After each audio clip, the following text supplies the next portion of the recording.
Hello everybody, this is Toys R Us, and for this special figure showcase we're going to be looking at two very popular characters, and they obviously were also in the 1986 animated movie.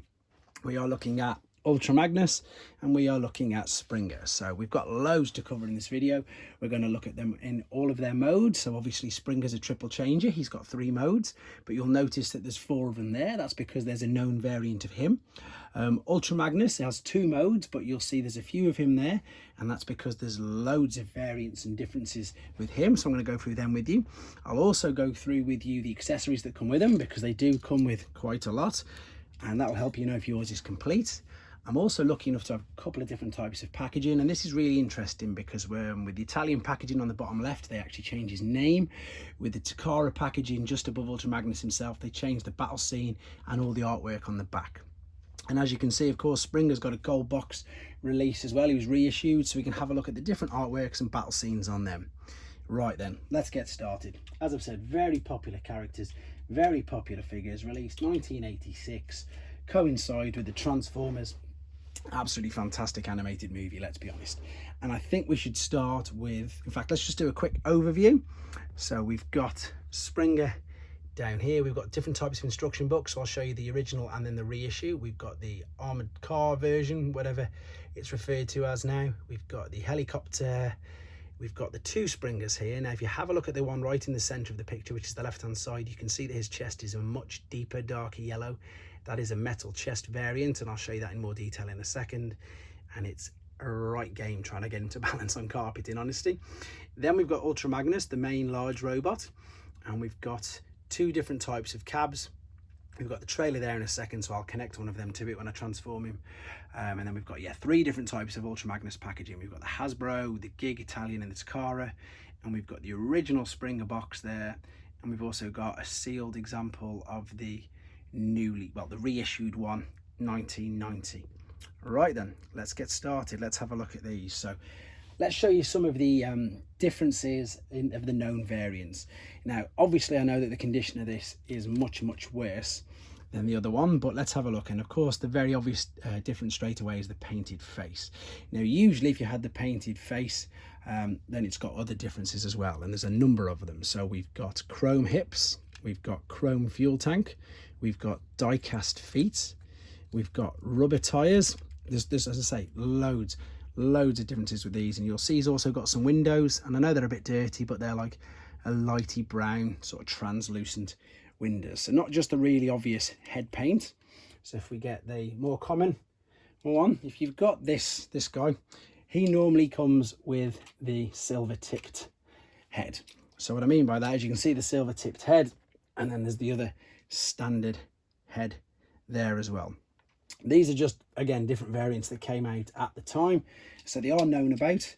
So this figure has plastic toes, plastic wheels, white fuel tanks, white hips, and of course an all white face. So yeah, that's the main differences. While we've got him in our hands, let's have a look at him, because any G1 aficionado will know that this is just a repaint of Optimus Prime's cab. So the articulation is in the shoulders. Things you're looking out for is of course the chrome on the front, the chrome stacks. The stickers don't really play too much of a part, mainly the ones around the fronts, because otherwise you don't see the rest. You don't see the rest at all. So in fact, yeah, let's transform this guy ready for you so you can see him when he's going to be connected to his trailer. Again, exactly the same transformation process as your Generation 1 Optimus Prime. So I'm going to leave him like that for a second. We'll come back to him in a second, as I say, because there's the trailer, and I'm going to move that to the side. So let's have a look at the actual robot. So the main thing, and for some younger viewers you might not know, because again there's so many different versions of Ultramagnus out there, but the original Ultramagnus, which again looks fantastic, however is massively lacking in articulation. All of this is obviously his trailer, and it's totally fused. You can move the arms up and down a little, you can move them at the bicep.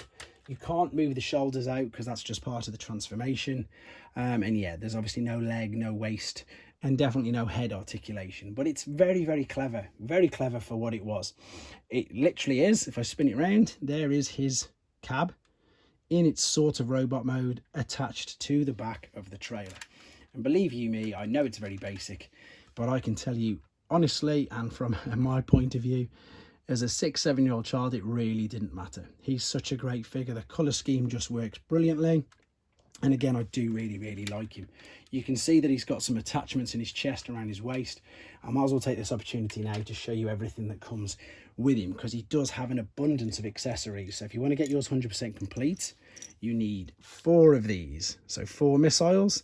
These attach into the launchers, which there again are 2 of. They are identical, so you don't need to have to worry if which one's left, which one's right. There's 2 cab connectors as well. They double up. One doubles up as waist there, and then the other one, this is why I've kept it there ready. You can see there's 2 dowels there, and there's 2 holes there, and then the larger hole, what this then does is it doubles up onto there. So what you've basically got, that's why I've saved it. I might as well show you guys while we're doing it. So you can attach this to the bottom of the trailer like so, and then if I turn this around, hopefully I'll still be in shot. In fact, if I take Magnus back a second, watch Springer's sword, it should all stay in. Yeah, there you go.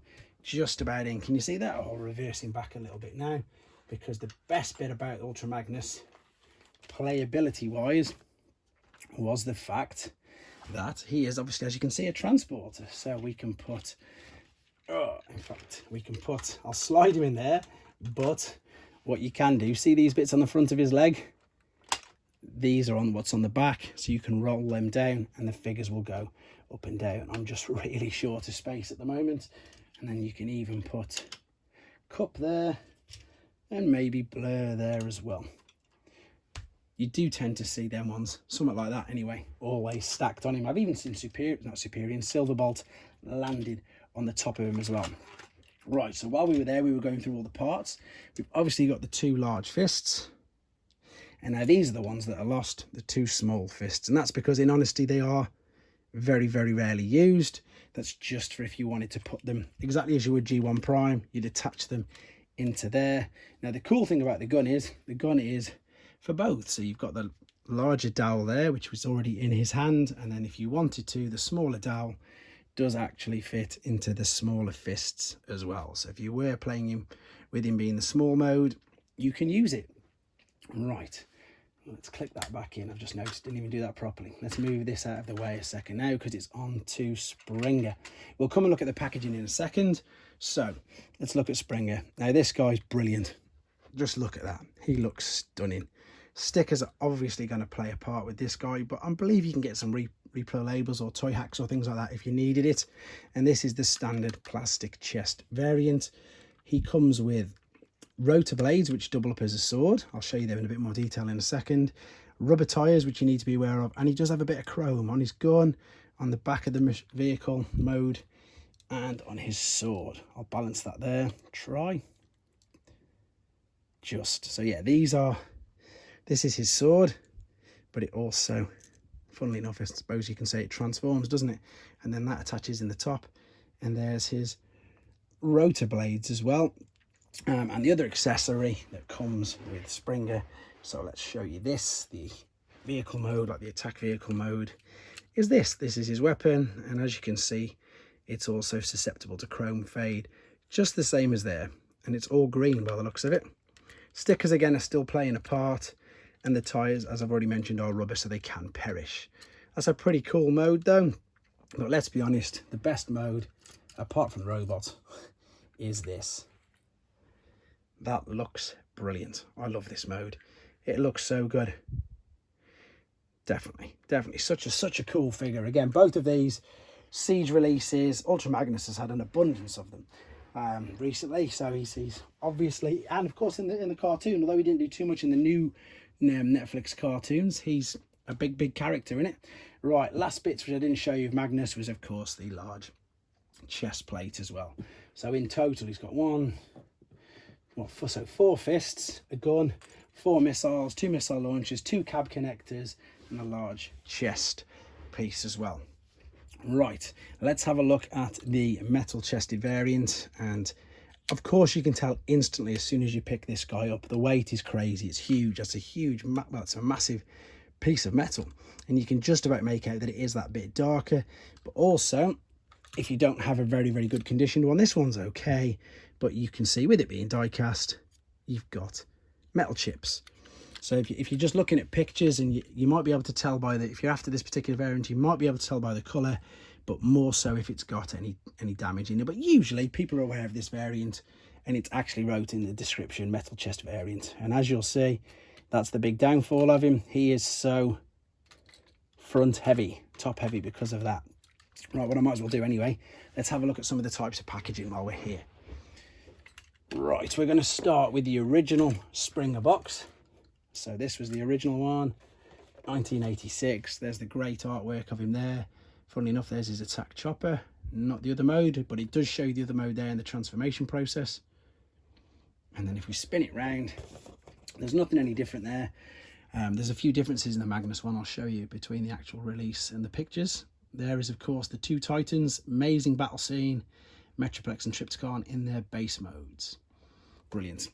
Staying with Springer then, just because it makes it easier to maneuver. This one's empty, but I want to show you this because they've got two different prices wrong, and everybody on my Instagram at the moment is commenting on the Woolworths stickers. Woolworths was a UK toy shop, well, it's a UK sort of everything shop that went bust. I think it was a long time ago anyway, but this was for some reason £12.24. And then we'll have a look at this one. This is the same box, but this one's just totally sealed, and this one was £12.99. These were released in 1990 across Europe and Australasian markets. This is the English version, and it's really obvious why, because all of the writing, all of the language is in English, whereas there is Spanish ones and Dutch versions as well. Only problem is, look at the back. The battle scene isn't the greatest. That's just mainly the figures that they were reissuing at the time. But there we go. There is that one. All right. Now, Ultra Magnus is, in fact, no, one more thing. One more thing. And you might find this interesting, especially if you're trying to complete your figures. So the one on the right is the reissue booklet. The one on the left is the original booklet. So just, people might get it wrong, simple as that. So you can see the font difference. That's the font that they were using in the 90s for Transformers, 1990. That's the original font from 1986. Okay. Right, onto Magnus then. Great figure, lovely packaging, lovely artwork. Let's bring this down out of the way totally because the boxes are huge. Right, I'm going to save the Takara one to last because I just love the artwork on that. Right, let's turn this around. So this is the standard Hasbro box. This is the one that obviously took out for display in his trailer mode. And the differences that I was on about, you can see straight away. Look at Magnus's chest. He obviously doesn't have that. It's blue. And they've made these look a little bit more metallic, I suppose, but they just are plain white. That is really good. Oh, there you are. And there is Silverbolt. I knew I'd seen him somewhere. Resting on the top of the transporter. There you go. So there's your transporter. Transforming, ready for Magnus to the cab to attach. And there you go. And you can see they've got the wrong colour there. Oh, this is interesting. So they've got the actual 1985 battle scene here. I would presume that this was because obviously they didn't want to do any spoilers before the cartoon was released. A great battle scene though, 1985 mainly on all them figures. Let's have a look at the Gig one then. So for those of you who are unaware, Gig is the Italian company that was entrusted by Takara to make Transformers. So it says Gig there, which was the name of the company. They changed the name to Convoy, and what makes that really interesting, funnily enough, is in Japan, Convoy was the name of Optimus Prime. You can see they also call them Transformers there, and I'm not even going to attempt to say that. Eros. No, I'm not. I'm definitely not. I don't want to insult any of my Italian viewers, but here's the same pictures, the same graphics, and funnily enough, we've got the difference, the battle scene that I was expecting to see. This is what I was expecting to see, the same as the back of Springer. There is your Titans again. There's the lovely Gig logo. There's Transformer. And there are your tech specs. Lovely, lovely, lovely battle scene.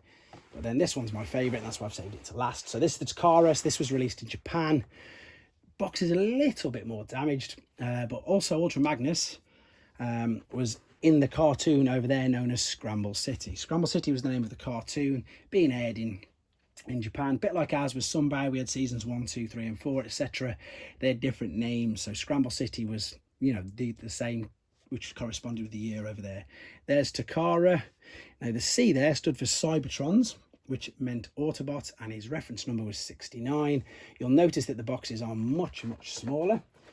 They just literally fit everything in. I'm going to show you the top there. They've actually got this right though, see? They've got the right attachments, the right parts there. And then my favourite bit about this particular one is that battle scene there. There is the two Titans, but again, they've transformed them. So they're in their alternate modes, robot and dinosaur. You can see Menasor, Superior, Defensor, all of that in the background. I mean, what an amazing... And there's Tremagnus, funny enough, popping his head up there. What an amazing battle scene. So there you go. All the same figure, different releases from around the country. Not the country, around the world, which meant they had different pictures. So there you go. One last thing, just to quickly look at. So the instructions for the Gig one, there it is, Convoy. The instructions for the Hasbro one, all the same, all released at the same time, so you don't have to worry about reissues, anything like that.